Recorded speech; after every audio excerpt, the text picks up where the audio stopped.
Wartales can be a challenging game for newcomers or those who haven't played in a while, and especially in the early game. From choosing your mercenary company's first members and their perks and skills, to figuring out where and how to get all the resources needed to be successful, this guide is intended to take you from the very beginning of a new game to a well-established crew on the rise. But if you want to skip to the gameplay segment, I'll have timestamps in the description. So let's jump right into our new game options. The first thing we need to do is pick our first companions. We are given several choices with various bonuses and negatives. For the most part, these bonuses and penalties do not matter as they are relatively small, and most can be obtained or compensated for within the first 30 minutes or so of gameplay. What's more important is the team composition, as you'll play your first few missions with just this group. The apprentices, merchant escorts, and deserters all have the most balanced teams, with each member having a different class. The farmers double up on spearmen, and the bandits double up on rangers. The bandits will be the most challenging due to the squishiness of the rangers early on. The farmers are okay, though the problem with spears in a small party is that they won't cause an enemy to be engaged with them when they attack, since the base spear attack will push the enemy. This means that the enemy will be free to move without an opportunity attack on them, and enemies such as archers will still be able to shoot their bows rather than punching, which is much weaker. For a first playthrough, I'd recommend any of the first three choices of apprentices, merchant escorts, or deserters. Our next choice is a team buff that will apply to our entire company, even new recruits, throughout our playthrough. This being the case, we should choose this buff carefully. The buffs are 10% less fatigue while we travel, a 10% increase in XP gained from combat, and a 10% gain in influence after a battle, a 10% increase in constitution, a 10% higher critical rate, and lastly, a 10% increase in XP gained for professions.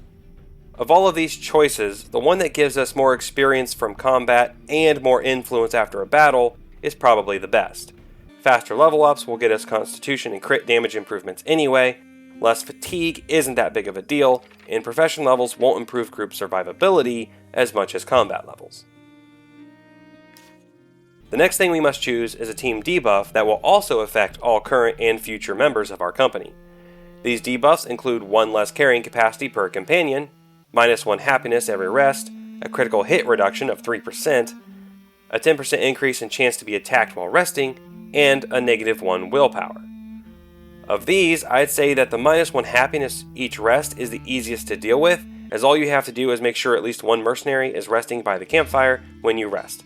This will give us +1 happiness, thereby canceling out this debuff. So for those just starting out or getting back into the game, I'd say take this debuff. Now we come to the difficulty options.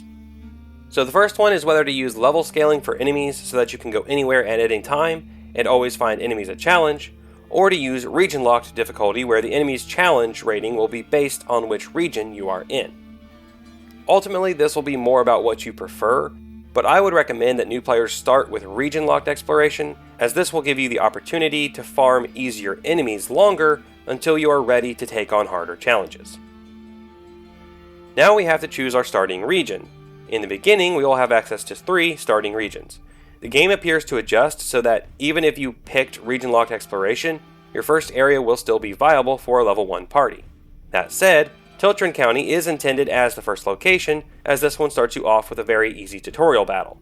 So with that said, I'd recommend starting here on your first run. Once you've picked your starting region, I'd suggest choosing the combat and survival difficulty based on your own experience. If you're used to turn-based tactical battles and managing a party's resources, you'll probably have the most enjoyable experience with the experienced difficulty options. Otherwise, I'd go with the novice options until you get a feel for the game, or if you want a more relaxed experience. Personally, I haven't played on Expert yet, but if you want a challenge, go for it. Once we're done here, we then get to choose our mercenary's appearance and starting weapons, skills, and traits. The weapon choices basically come down to whether some of your mercenaries have shields or not. I would recommend having at least one have a shield so that you have someone that can tank. Then for skills, I'd recommend at least one character have first aid, as you'll need this to save dying characters and remove status effects like bleed and poison. If you have an archer in your starting group, make sure to give them the aim skill, as this doubles their range for their next attack, and it comes in handy. For the traits, I generally like to give the person with first aid the quick trait so they can get to hurt comrades faster, and the brawny trait to my tank for more constitution and health. For the other two, I usually go with crit rate, dexterity, or strength buffs. Just keep in mind that archers and rangers will benefit from dexterity, while the other starting classes will benefit from strength. Finally, don't forget to name your pony and give it the stocky trait for more carrying capacity. This will come in handy early on. Also, it should be mentioned that you can choose a second buff trait for each member of your party, but this will come at the cost of adding a negative trait as well. For those just starting out, I'd recommend just taking the one positive trait so you don't have to deal with the negative ones. After all that is done, we are ready to get into the game proper. So, if you pick Tiltrin as your starting region, attack the small bandit group and get the tutorial out of the way. After that, head north until you reach Stromcap, your first town. While here, stop by the blacksmith and the apothecary to assign your first professions. Simply click on the crafting station in each and assign a mercenary. Keep in mind that professions do give small boosts to your stats as well. So, for instance, your blacksmith will get a bonus to strength and your apothecary will get a bonus to dexterity. So try to choose the mercenaries who will benefit the most from these bonuses. You'll need your blacksmith to craft new weapons and armor, and your apothecary to make more medicine to heal wounds after battle. Next, visit your camp by clicking the camp icon at the bottom right of the screen or hitting the C key. In your camp, right-click on one of your mercenaries, then assign them to become your tinkerer. They'll be responsible for crafting new camping gear and a few other things like lockpicks, ropes, and fishing hooks. They'll also get a bonus to dexterity, so keep that in mind. Now assign them to the workstation in camp. As long as they are assigned to this station, they will produce 2 raw materials each rest. This is important because you'll need these to repair your armor after battle. Now that we have our first profession set up, let's see if we can craft any basic armor for our mercenaries at the forge. You should be able to craft at least a couple of rags armor using a little bit of cloth and leather. The leather can be picked up at the market in town, but the cloth you may have to go find. If you started as bandits though, you should be able to craft at least a couple of these rags.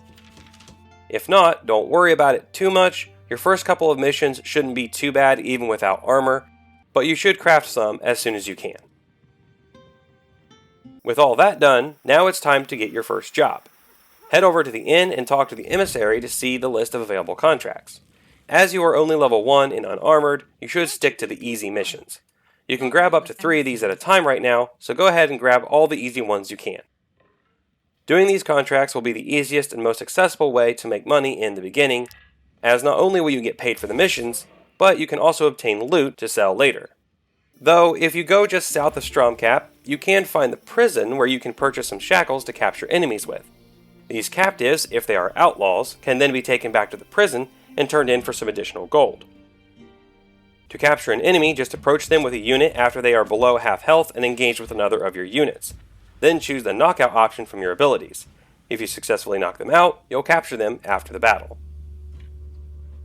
But with your contracts now in hand, make sure you have enough food before you leave town. You should already have enough food for a few days depending on which starting group you have, but I'd grab enough for at least another day or two just to make sure you don't run out. At this point, you're off to a good start and should be able to make around 300 to 600 gold after your first missions, depending on how many you were able to pick up. With this money and influence you gained, you should consider hiring 1 or 2 more people for your company. You can do this by talking to the different patrons at the inn, or occasionally discovering recruitable people out in the world. You'll still need a thief, a woodcutter, and a miner to help you with resource collection. So you'll need these extra hands, plus this will help you outnumber your enemies from time to time, which will be a huge help in battles. Now the focus will be on gathering the resources needed to start crafting better weapons and gear. The main resources you'll be looking for will be iron, wood, cloth, and leather. All of these can be found as loot or even just found on corpses along the road, but there are also some specific places that will have what you need. For instance, iron can be found in the various mines you'll come across, such as this one just southwest of Stromcap, or in the overworld next to mountains and cliffs. Wood can be found in the overworld near forests, or gathered by your woodcutter at woodcutting stations. One of these is located at the guard post east of Stromcap. Leather can be bought off the merchant in Stromcap, or obtained by killing wild animals. Cloth will be the most difficult one. It can be found as loot after battle, just like the rest of these, or bought off the traveling merchants you'll find on the roads.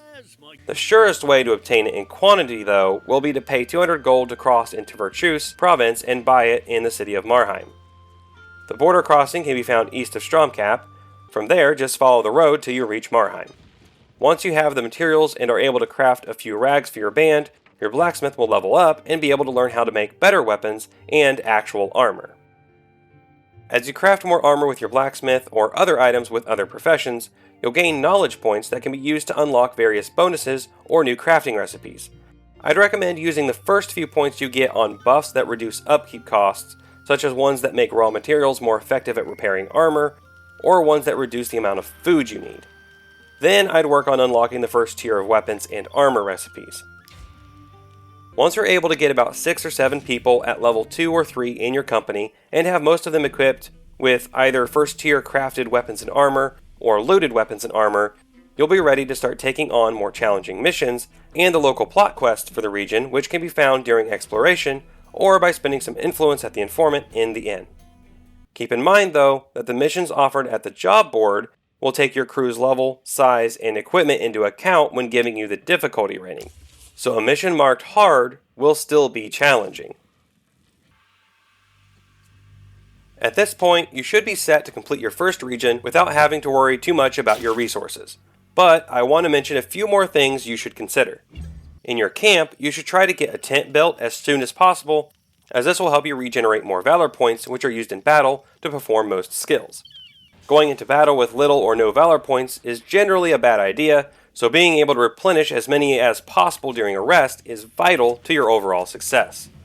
Also, make sure to keep people assigned to the campfire during rests at least until your troop's happiness reaches 15.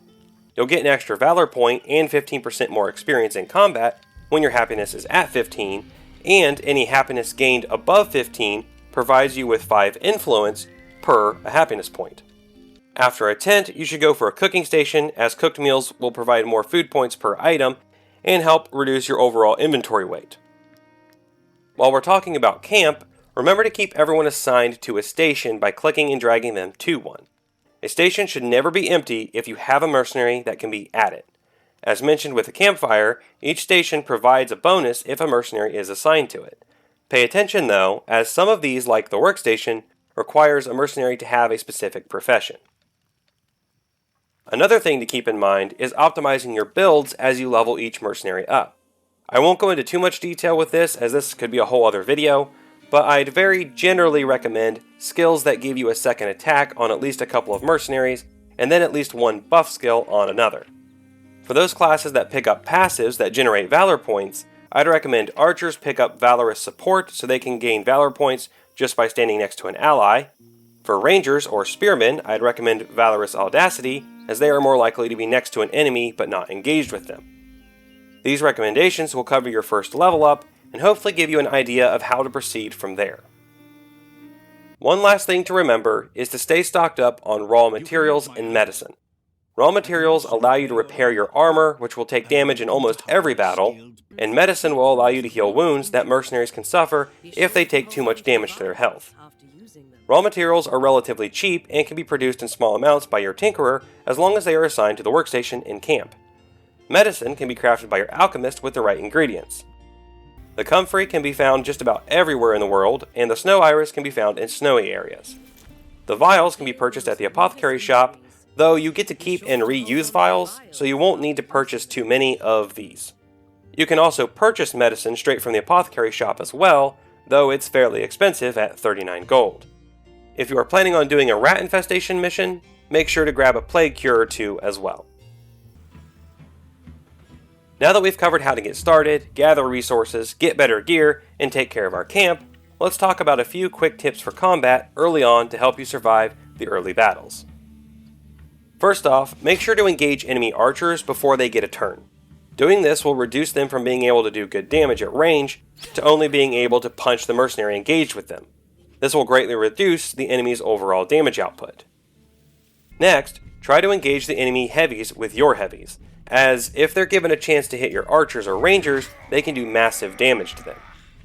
Then, as often as possible, try to get your rangers to attack engaged enemies from behind, especially if they're using a dagger that does extra damage when attacking in the back. Even without this though, it's a good idea to have your rangers not be the one engaging the enemy unless that enemy is an archer, as they are the squishiest of your mercenaries. And while we're talking about positioning, attacking an engaged enemy from the side with any unit gives a 10% increase in crit chance, while attacking from the back gives a 20% increase in crit chance. In addition, if you get 2 of your units adjacent to an enemy while that enemy is engaged with another unit, you'll give them the surrounded debuff, which increases the damage they take. Besides all this, doubling up on an enemy to kill him quickly can free up more of your units to fight elsewhere. Also, don't be afraid to use your Valor points, especially in a tough battle. These will often allow you to attack more than once with a single character, or apply various debuffs and buffs that can make a huge difference. Finally, use the environment. In some battles, you may be able to find spears stuck in the ground to throw at your enemies, or traps along the ground to push them into. It can be situational, but when you get the chance to do some extra damage with these, make sure you take it. Well, there it is. Everything you need to know to get started in Wartales. I hope you enjoyed the video and maybe learned something new. Please remember that all these are just my recommendations, and while I think they will give you the best chance at success, you don't necessarily have to make all these same choices that I pointed out. Please remember to like the video and leave a comment below about anything I might have missed. Also, let me know if you want to see more on Wartales, as I'm considering doing a more in-depth video on combat tips, along with a few other video ideas. If you want to see why I'm enjoying this game so much, or you just want to learn more, check out this video I made just for you. As always, thank you so much for watching, have a great day, and keep on gaming.